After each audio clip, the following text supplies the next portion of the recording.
Hello students, welcome to EPG Pathshala. I am Dr. Pooja Walia Man from SGI Samalkhan.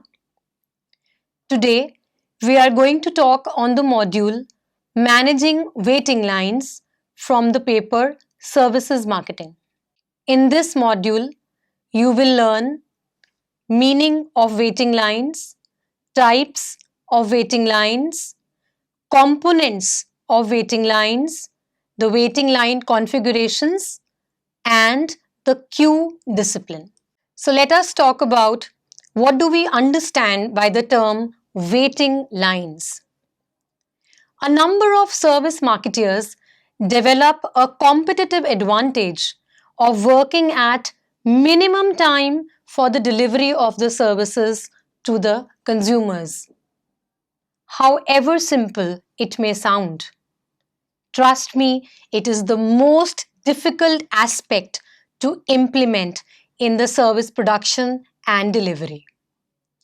With an increased customer and the subscriber base comes profits and also comes the problems of satisfying the consumers by ensuring a quick service to all of them.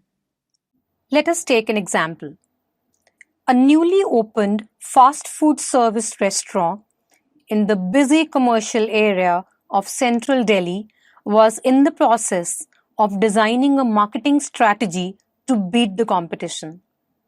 The first suggestion was to offer good quality and hygienic food with a broad Indian and continental food menu for the consumers to choose from.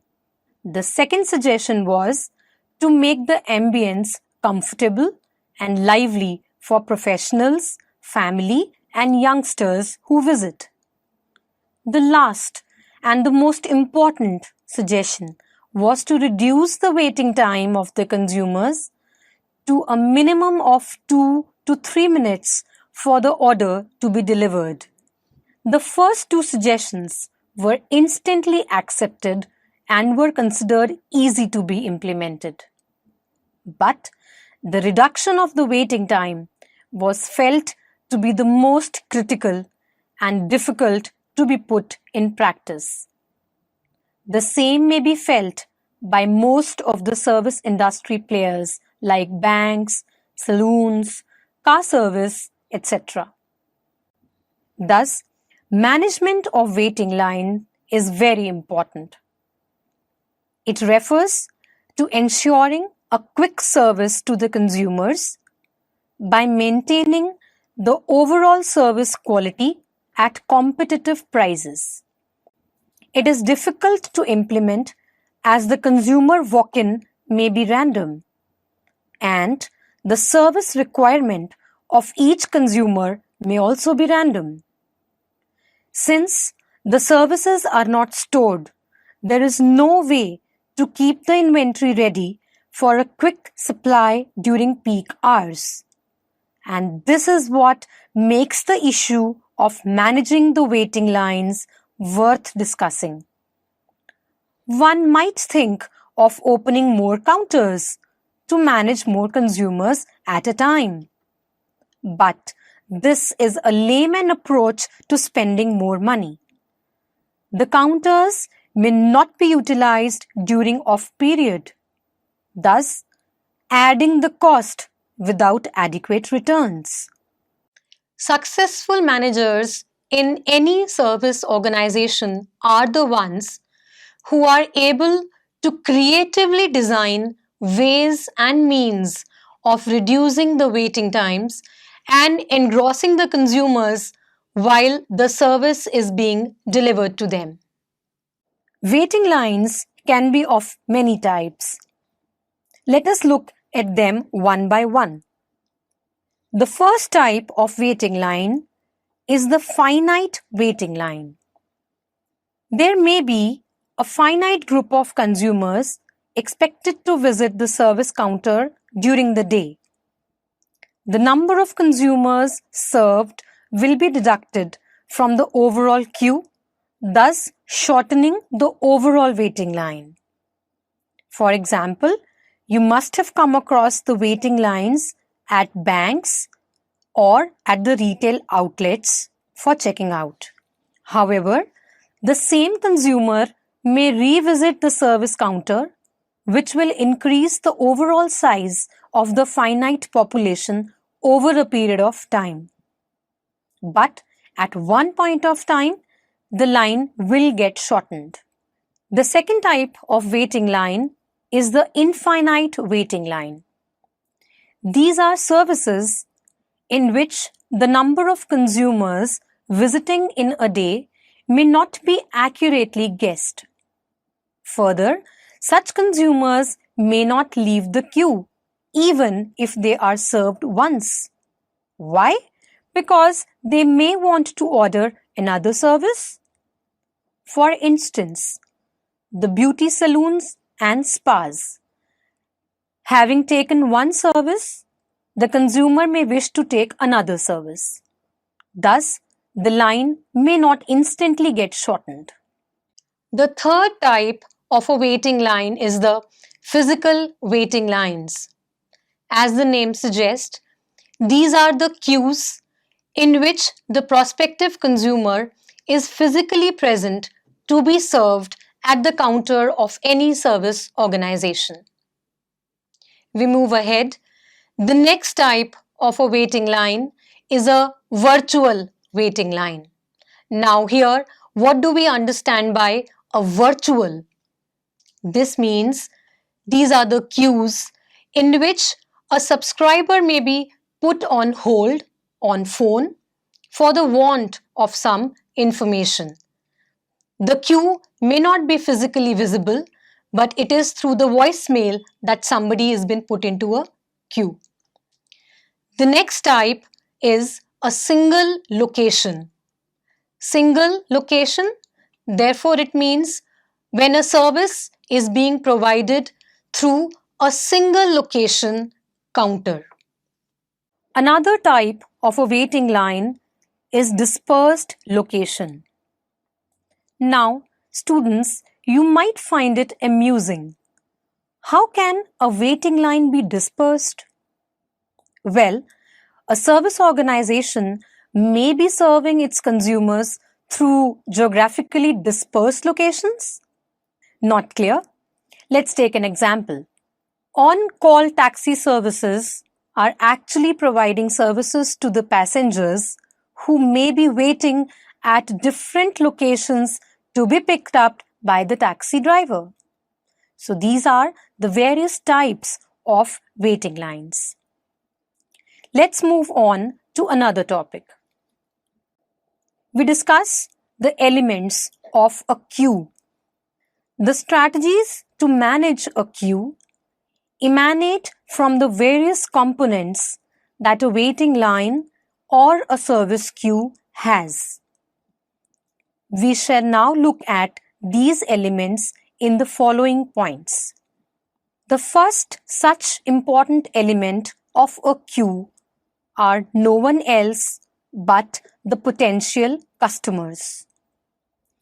The queue is essentially defined by the kind of consumers who line up for a service delivery.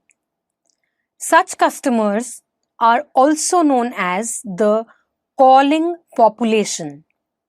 When a queue is planned, it is important to understand their needs and expectations from the service.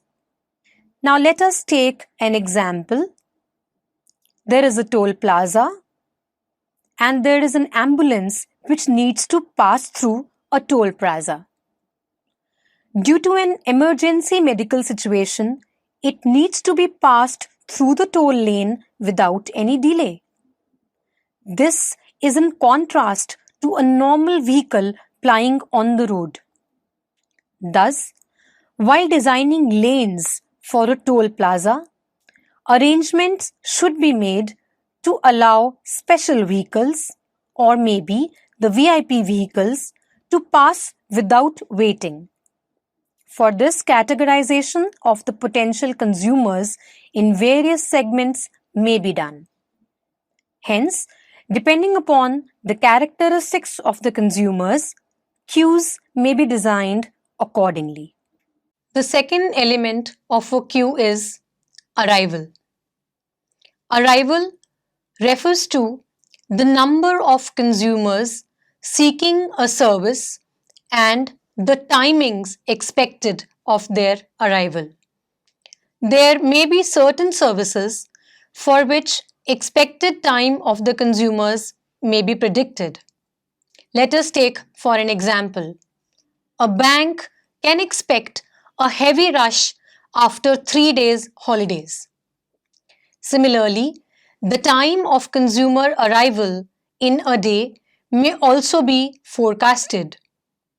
For example, it is very likely to have heavy crowd visit a restaurant at a commercial place during lunch hours, whereas a family restaurant can expect a heavy rush during the dinner hours.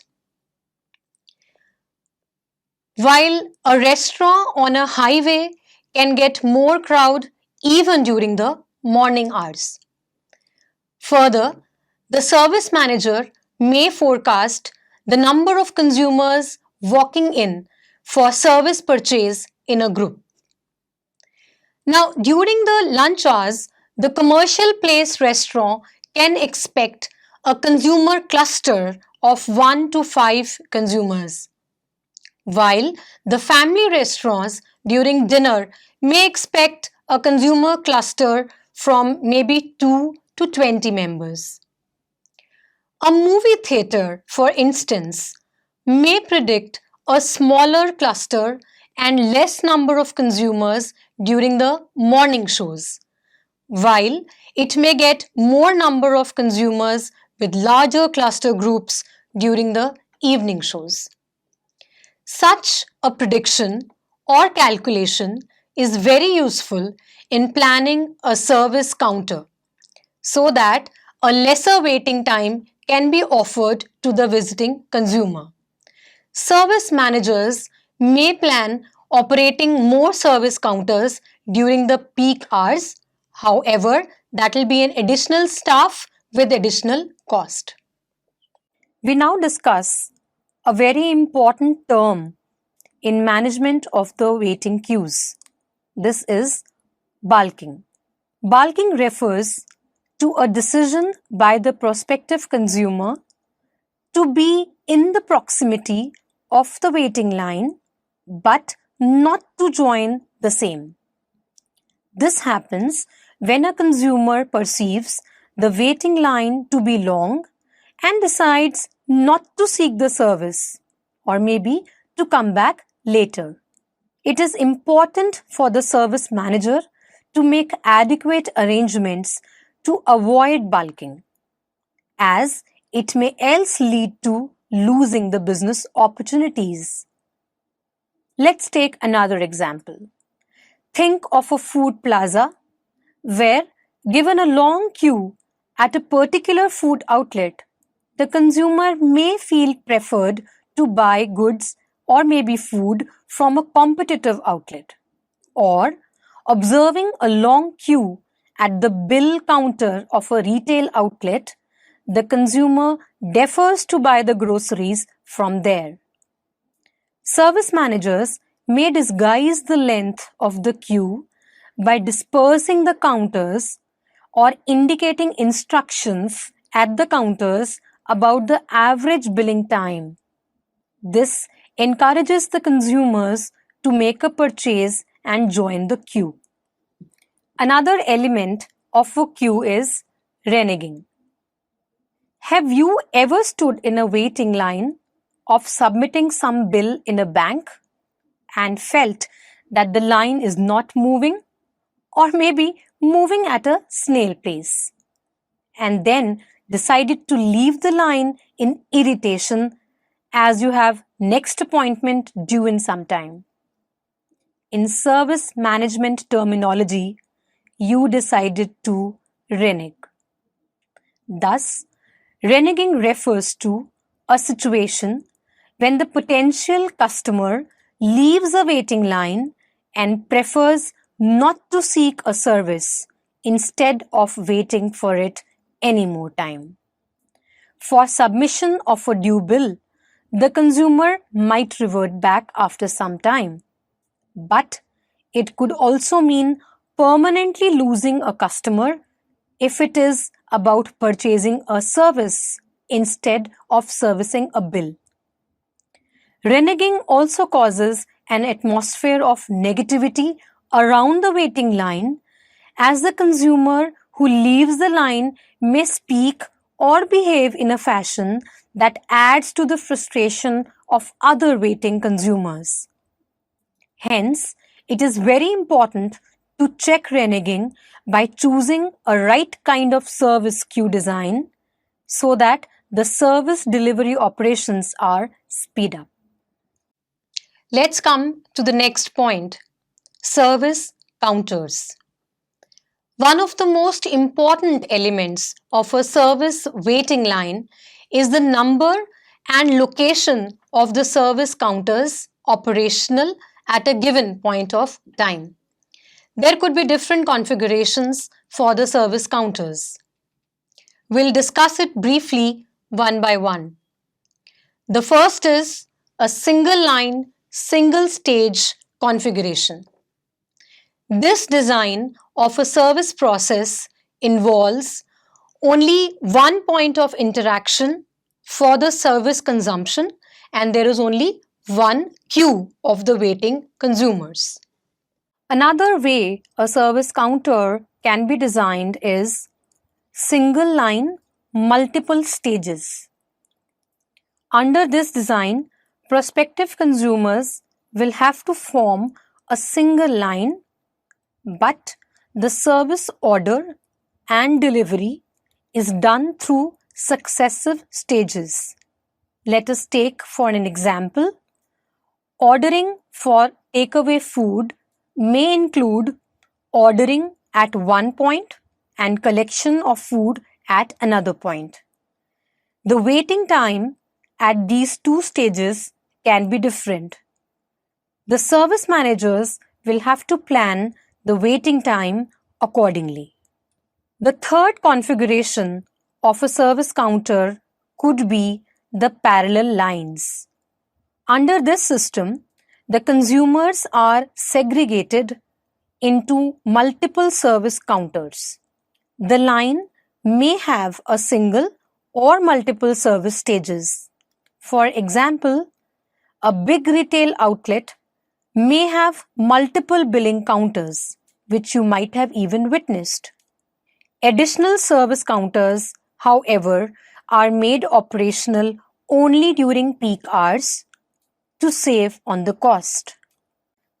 We move ahead to another service counter configuration, that is, allotted lines. A service may have multiple segments of consumers. To manage the waiting lines of such diverse consumers, service counters may be allotted to such different categories of consumers.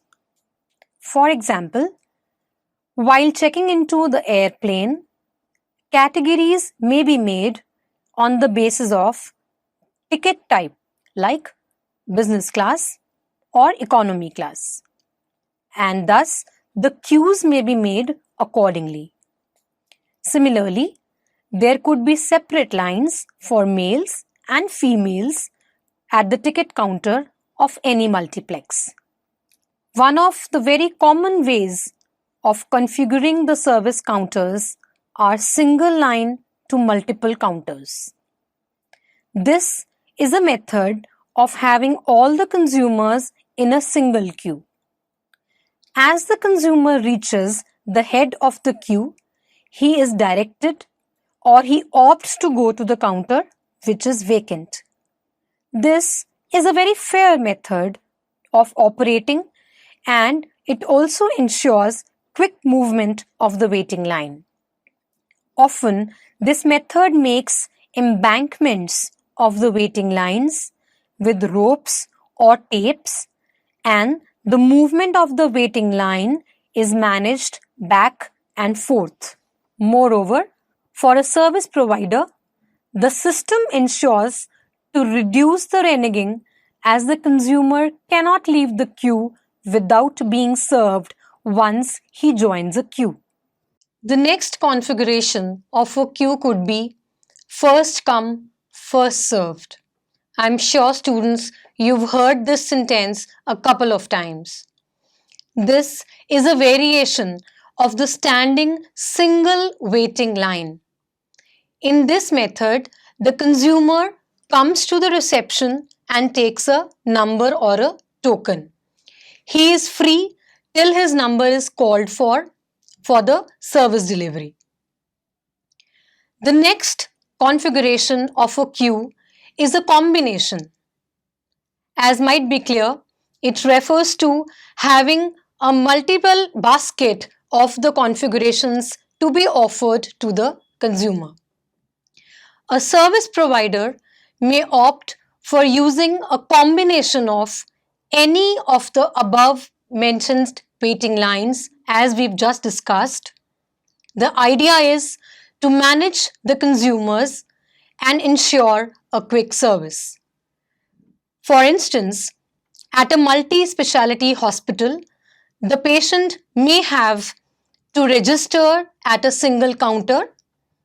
Then he proceeds to a multi-service counter for testing, maybe diagnosis, and then revert again to a single counter for billing and the collection of reports.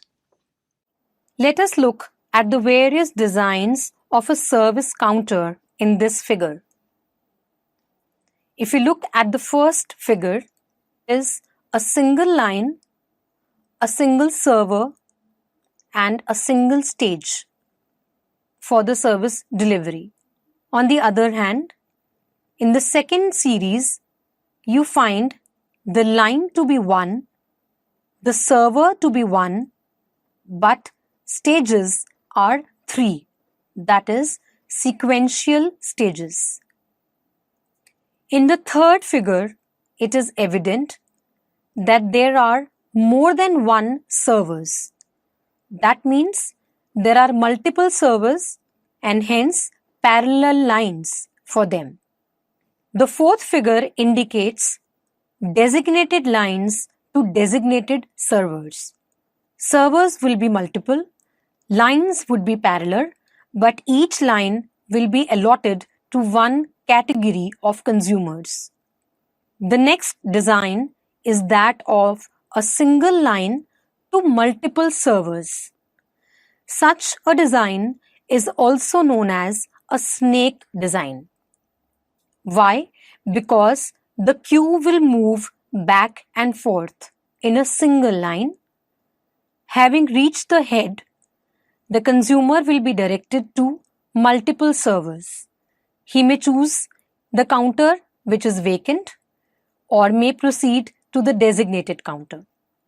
The last is take a number design. This means there would be a single or multiple servers. Each person will be served on the basis of number when called for. We come now to the customer selection process. Generally, the consumers in a waiting line are served on first come, first served basis.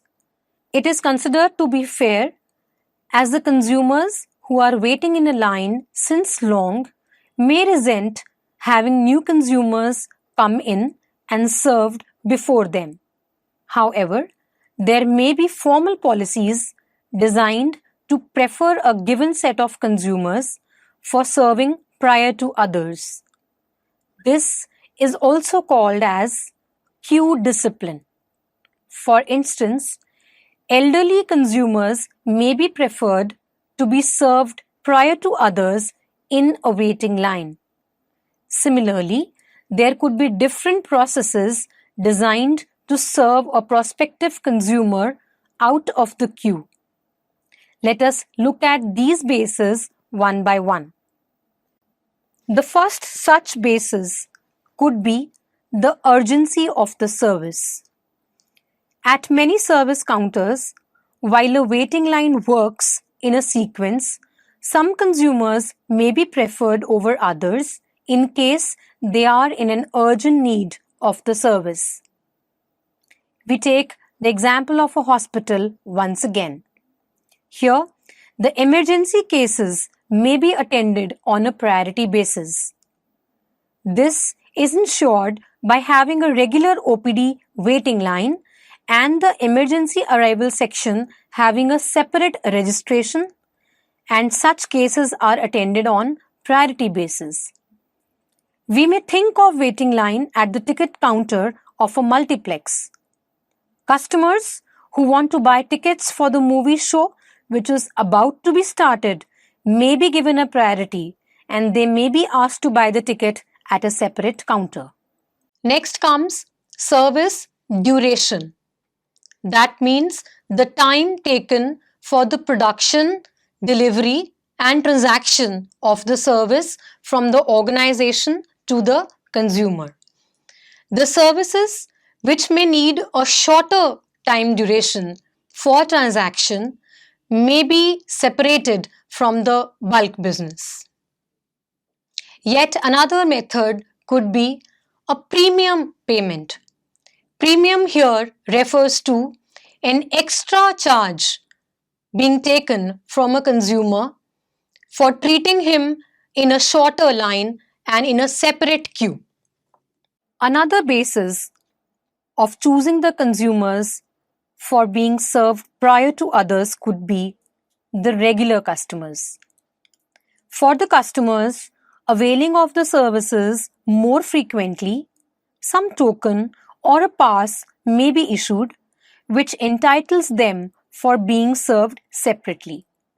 Such an arrangement is very commonly found at the toll booths by issuing tags. Flexibility is another element.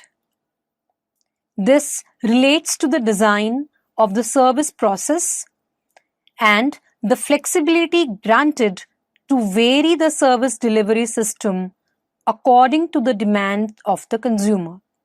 For example, a self-service restaurant may offer to table serve in face of long waiting lines on counters. For allowing flexibility, a service manager may design a service flowchart and try to assess the likelihood of occurrence of delays at various stages. Such an analysis can also be done after going through the consumer complaint record of the past. Such bottlenecks should be highlighted and the service personnel should be well trained to overcome a delay at these points. For managing a waiting line, a service manager may work out on the following service design issues. The first is consumer numbers. This is to assess the approximate number of consumers to be served in one go. Depending upon the service, either the consumer will be served individually or in a group. The second is the equipments used. The consumer may be served manually by the staff with equipments alone or a combination of personnel and equipments. Identifying the degree of dependence on technology and amount of involvement of the personnel is assessed before designing. The third such basis is the capacity. For management of waiting lines, it should be evaluated as to how many service transactions can be successfully completed in how much of time. This facilitates in working out the number of customers who can be efficiently served at a time. The next is service delivery location. The manager proceeds with working out the place at which the service is delivered to the consumer.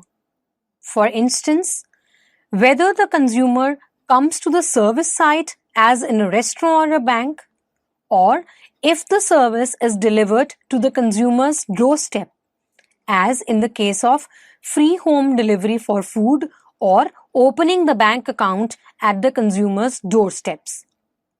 There could be a third location for the service delivery, as in the case of cash withdrawals at the ATM. The last is waiting experience. This refers to the experience a waiting consumer goes through. A smart service manager ensures enough distractions in the comfortable waiting zone for pleasing the waiting consumers. For example, at the car service outlet, drivers may be offered free meals, a comfortable waiting area equipped with mobile charging points, and with magazines and television to keep them occupied. So, students, let us summarize what we have learned in this module. I'll take an example. For enhancing the overall service quality at a bank, a number of consumers were surveyed to find out one basic improvement desired in the service delivery system of that bank. Now, majority of the consumers felt that the waiting time in the bank should be reduced for better services. For managing the waiting time, the bank took a few initiatives. The first one was to improve the service delivery technology.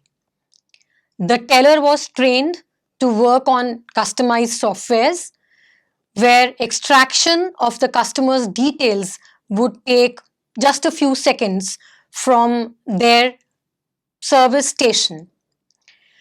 Currency counting machines were also installed to save the time of the counting of notes and bills. This also saved the time of the teller in each consumer service transaction. Apart from technology, secondly, the bank personnel was trained in expediting the consumer service transactions.